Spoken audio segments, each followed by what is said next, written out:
Kembali di presisi utama pemirsa, kita beralih ke informasi mancanegara. Beberapa tahun terakhir terjadi lonjakan permintaan akan jasa mengantar makanan di Amerika Serikat yang kemudian di sejumlah kota didominasi pengantar makanan dengan kendaraan roda 2. Tapi bersama dengan lonjakan antar makanan oleh ojek online ini, naik pula keluhan warga.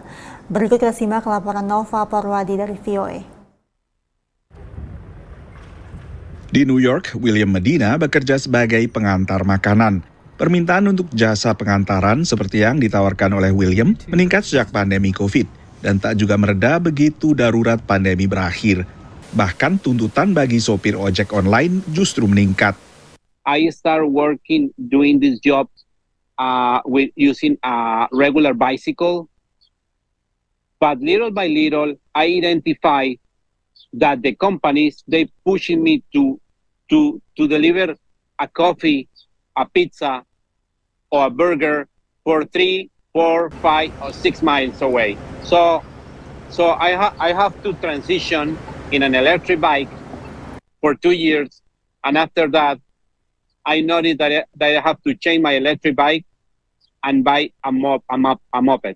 Di tengah tingginya permintaan untuk jasa antar makanan seperti DoorDash, Uber Eats, dan Grubhub, meningkat juga keluhan dari warga kota-kota besar, mulai sopir yang menerobos lampu merah hingga membahayakan pejalan kaki di trotoar. Pihak berwenang di kota The Big Apple pun bertindak. Let's be clear, we're not going to tolerate it.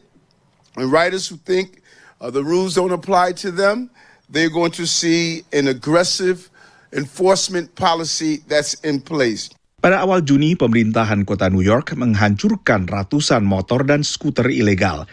Bukan hanya polisi di kota New York yang harus berurusan dengan sopir ojek online yang ugal-ugalan. Kepolisian di ibu kota AS, Washington DC, juga baru saja melakukan penertiban dan menyita sedikitnya 17 kendaraan. Lalu kepolisian di Boston baru mengirim surat kepada para penyedia layanan pengantaran makanan dan meminta agar supirnya memperhatikan aturan lalu lintas. Merespons surat ini, Uber mengatakan bahwa perusahaan ini terus mengutamakan faktor keselamatan. Sementara DoorDash mengatakan mayoritas sopirnya taat hukum. Grubhub juga mengatakan memandang serius faktor keselamatan.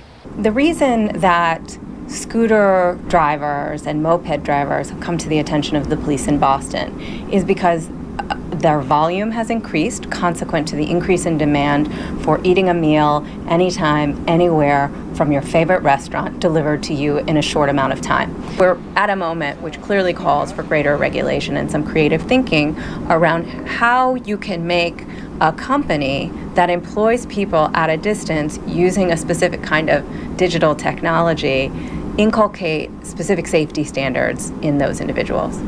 Guna mengurangi insiden di jalan dan trotoar, Pemda Boston mengirim selebaran ke restoran dan para sopir ojol agar pengantar makanan mematuhi peraturan lalu lintas. Dari Washington DC, Nova Purwadi dan tim VOA.